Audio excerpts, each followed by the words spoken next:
What is a final walkthrough? The final walkthrough is when the buyer of a new home has the opportunity to walk through the home to ensure the condition of the home is exactly the same as when the offer was accepted. It is also the time to review any conditions that the seller has agreed to improve prior to the sale of the home.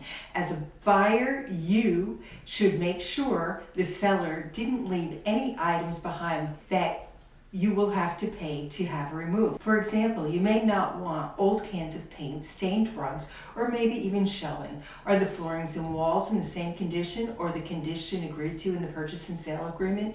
You may want to make sure the seller has repaired the walls after removing a mounted television.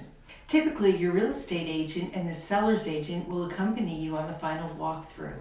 I've seen a buyer agent do many inspections with their buyers. They tested to see if the appliances were still in working order. They turned on all the faucets, flushed the toilets. Typically, though, this doesn't happen, but the buyer has the right to inspect the property prior to the papers of ownership being signed. One time on a final walkthrough with my buyer client, we noticed the seller had taken the chandelier out of the dining room and left the wires hanging out of the ceiling.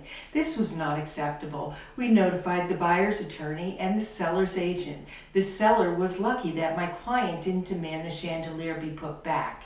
She only required a new one to be put in its place. If you want to buy a new home and need some advice, please reach out to me. I'm Kathleen, Realtor with Churchill Properties in Beverly, Massachusetts, and I'll see you on the next one.